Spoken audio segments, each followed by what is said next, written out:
to our sponsors, Zurich, the objective of this series of roundtable video discussions is to consider whether TPD in Australia in its current state remains fit for purpose and remains sustainable.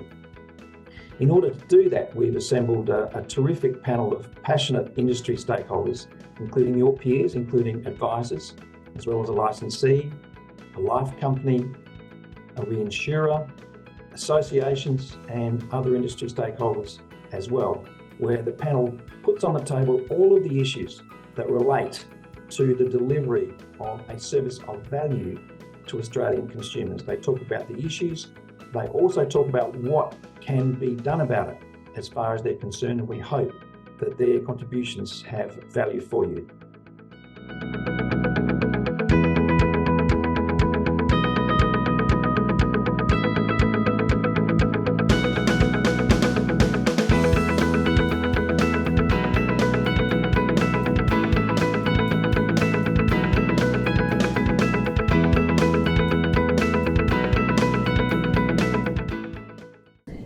TPD, as I understand it, was indeed designed a long time ago in the 1960s, when the economy was very different and the nature of medicine and recovery was very different.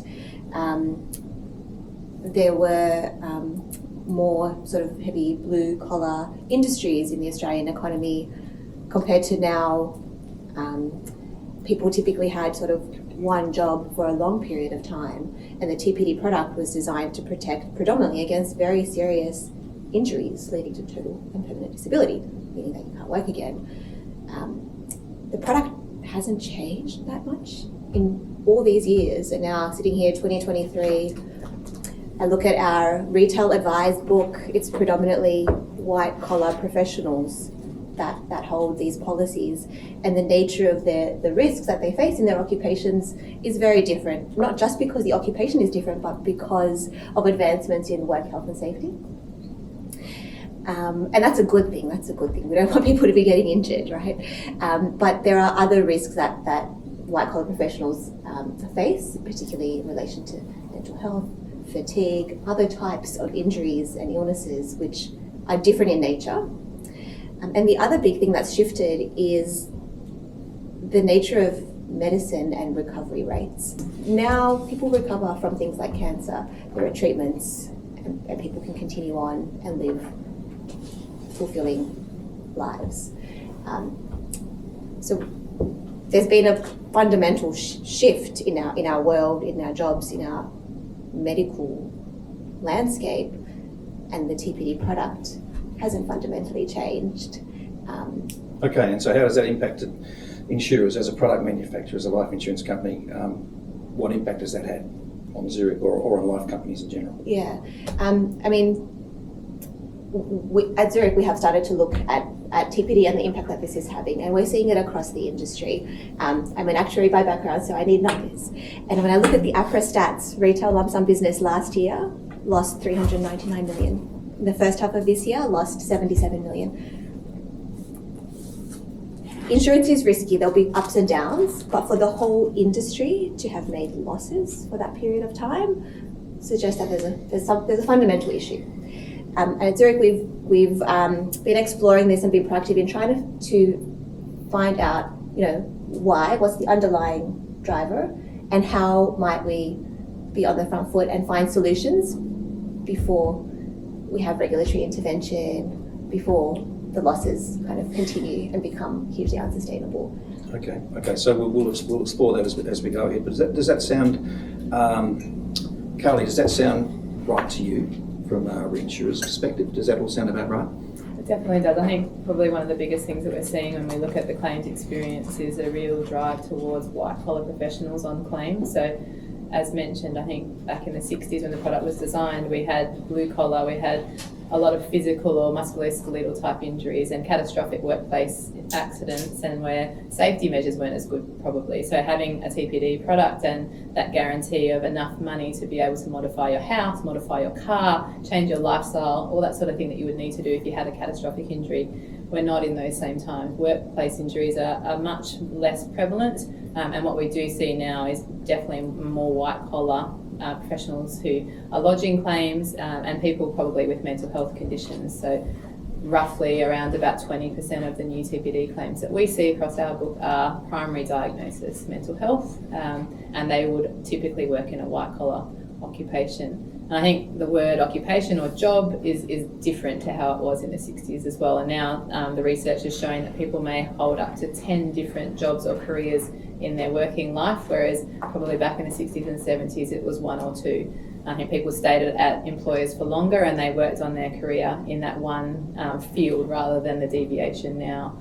Even things like the gig economy and Uber, and we saw Qantas pilots working for Woolworths through COVID. And so the nature of the world has changed a lot, and I think that career direction can be really different for people, and a job that they took out when they took out their TPD cover may not be the occupation that they're in at claim time. And whatever condition that they then suffer may deem them totally and permanently disabled from that original occupation, but maybe not the one that they're currently working in. So the whole landscape of how we think about occupation with regards to TPD has changed a lot, and so has the fact that some jobs don't even exist these days. And the other thing that we definitely see more of is self-employed people.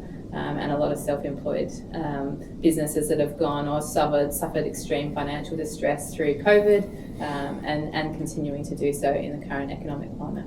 All right, there's plenty to unpack there, and we will as we go ahead, including mental health and other issues that you mentioned. But it occurs to me, just listening to you, that in the 1960s the actuaries were sitting down at the reinsurers and the life insurance companies working out the morbidity curve for the blue-collar workers and manufacturing sector. Has that morbidity curve changed now, and what impact is that having on, say, premiums? Definitely, yeah. So I mean, we can see premiums going up. It's no secret that I think that everybody is suffering extreme premium increases, but also lots of lapsation. People can't afford their cover at the moment. So we're quite concerned around those holding on to their cover who are under financial distress and what that might mean in terms of the claims pattern that is to come. And I think the other thing that we're seeing in terms of premiums is also the changes that we've seen to DI in recent years and the sustainable products that have come out, the cost pressures on people considering which cover's best for them. Do they keep TPD? Do they shift to a lower product? So I think downgrades and things like that are more common, but I think that the premium squeeze is really important for people to consider when they're thinking long term about what insurance that they should be having. Gotcha. Ilan? Can I add to that? Of course, yeah. So I'm not personally convinced, but not in your world, on claims around this being an occupation issue. But I wanted to talk about the lapsation effect. So I was looking at the retail stats for TPD, which are published now, which is great. So there's data, and I think the lapse rates are something like 17% for retail TPD policies, and some insurers are running at 20%. So you kind of have this model now where if you work out what that means over a 3-year period, about half the policies that are there today having TPD are going to be gone. So when you try and wonder, well, why are rates going to carry on going up? Because the ones leaving weren't the ones that were going to claim, and the ones that are staying were going to claim the same amount, so your premium rates have to track up to follow it. And that's this anti-selective lapsation effect, which actuaries get very scared about, and where reserves get put up. Nice terminology, Ilan. And so we'll talk about some jargon for you, just you can edit it out there. Well, we'll talk about what we do about it as we go through the conversation. But I guess in turning to you, Carmel, Ilan's mentioned lapsation, where of all the 4 main life insurance product types, TPD has the highest lapse rate and the highest decline rate at claim time. So from an underwriting perspective, have you got anything else that you'd like to? From an underwriting perspective, I just want to echo that the management of occupation is quite difficult. So we see occupational creep. So for example, someone who might be, let's say, a class 1 or a grade A, when they come in from underwriting at claim time, isn't that occupation anymore, and that's to Carly's point. So the premium actually hasn't been necessarily set correctly at outset. I don't think that necessarily causes a claim. It just means missed premium for a start. But I think from an underwriting perspective, I just want to add that there's only one chance to get this right. And as Carly said, the occupation you might do at when you apply for cover can change. We did a very small, and this was just a self-led sort of look at sort of what some of our claimants did at claim time, just out of a very small sample, so nothing particularly scientific. Some of them who had worked in IT now were managing Airbnbs or selling gifts online. They would actually have been uninsurable occupations at the time of underwriting, but now at the point of claim they can't. Is that fair on the insurer and the reinsurer? From a premium perspective, no, and I think that the point I'm trying to make is underwriters only have one chance to get it right, and that one chance is often at a time as well when the need for higher amounts of cover are greater.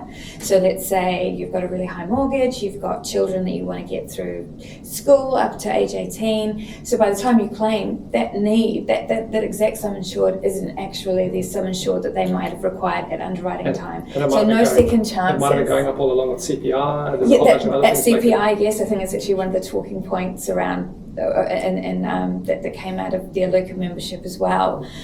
So that no second chances piece with both the sum insured set and the occupation, then that's something that they can amend it with price though, whenever they want. Sorry? They can amend the risk. They can amend it with which price, they've been but all doing that's going to do pretty is frequently. increase lapse rates. And I think we want to make cover for Australians as accessible for as many as possible. And as soon as we start raising prices, the less people can afford the insurance. Okay, well, let's continue with that and go to the distribution side of the table and of the equation, starting off with you, Chris, and then to the advisors. What's your take on what you've heard so far? Oh, I mean, look, the numbers are the numbers. I think the industry has suffered from kind of lack of product innovation, or insurers talk about these problems all the time, but I don't see any response through the products. And I really get annoyed when I hear insurers saying, oh, we couldn't possibly exclude mental health out of a product because we'd have the consumer groups jumping up and down. They hide behind a lot of different factors, which I want to see product innovation as an advisor. We're getting to a point where there's that much price pressure, and the products as they stand at the moment are just unaffordable. So what's the response? So can I ask a question? As an advisor, you would be somewhat supportive of excluding mental health as a condition, as an option. As an option. Yeah. Right. Yep, I've been talking about this for ages, and the consumers are used to doing that with insurance selection all the time. And I'm here from a dealership perspective, no problems with our advisors having that conversation with the client. You've got product A. It would almost be a moral question. You could actually sort out the people who are thinking, here's an out for me in the future. If someone's willing to have an exclusion on mental health, they're, I think, overall, pretty fair risks for the industry. Okay, that's good. So we're going straight to the solutions from. No, I'm just backing up what Chris is saying. But this is why this conversation is important. This is where a natural. But do we need the regulators to step in again? Can't the industry actually? We're going to talk about that as well. Just do we? And that is a question that, as we go around the table, we might talk about as well, whether the industry can actually self-regulate. So we'll cover that off. But going to you, Sasha.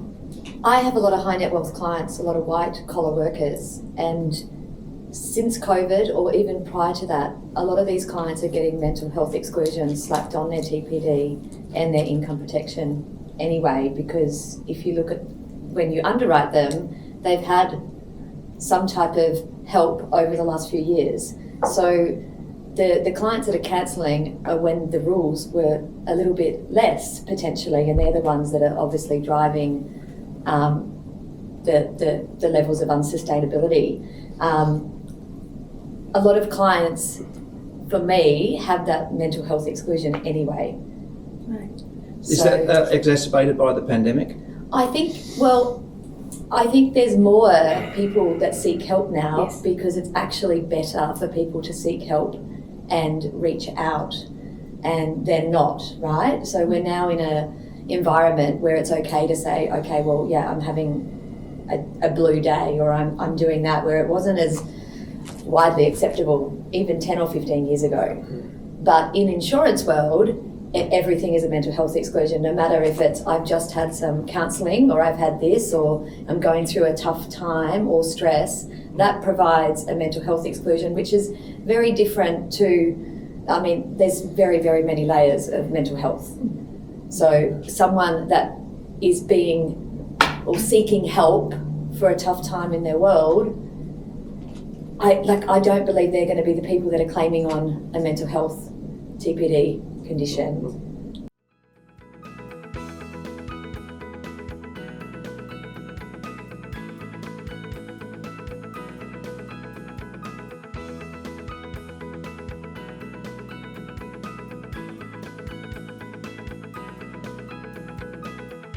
These are important questions, Peter. The first thing I'd say, though, is that we should put those questions into context. So if we look at how TPD is performing across the market today and the way it's serving our customers in the community, we know that we still have pretty good admittance rates for TPD, so between 80 and 90%, depending on the channel. We know that the claims paid ratios are over 80% across both channels, which represents excellent value for customers. We know that availability of TPD through group insurance is giving people access to disability cover that they may not otherwise have, and giving them a meaningful financial safety net in the event that the worst happens. So, I think we start from the starting point of TPD is doing a pretty good job for most people most of the time. Actually, that's actually a very important point you raised, and that is one of context. The fact that most claims within the life insurance sector, within the life insurance narrative, are paid. We're talking about the smaller proportion of claims where there are difficulties. But nonetheless, within that context, TPD, at least in the retail sense, has the highest lapse rate of the main product types, and also the highest claim decline rate. So clearly there are issues that need to be addressed nonetheless, Chris. Well, certainly, it's incumbent on all insurers and where relevant superannuation fund trustees to make sure that their products are providing good value to their customers and members. And certainly that customers and members understand the value that those products are providing. And if there are higher lapse rates, then that's something that we should consider, is how are customers and members connecting with the value of TPD and what value do they see in it? A bit more context, in 2022, there were $3.2 billion worth of benefits paid to 18,000+ Australians. The causes of those claims are still contemporary causes, notwithstanding the change in the workforce. So we have mental health, musculoskeletal, and accident as the three leading causes of claim. So again, the causes of claim are relevant to the way that people are working today. So there is a relevance and a value that we think, we could perhaps communicate a little better. But certainly, it's incumbent on insurers and trustees where it's relevant to continue to innovate their products as well, to make sure that people are connecting with the value of them, that they see the value of them, and that they continue to evolve to meet the needs and expectations of Australians.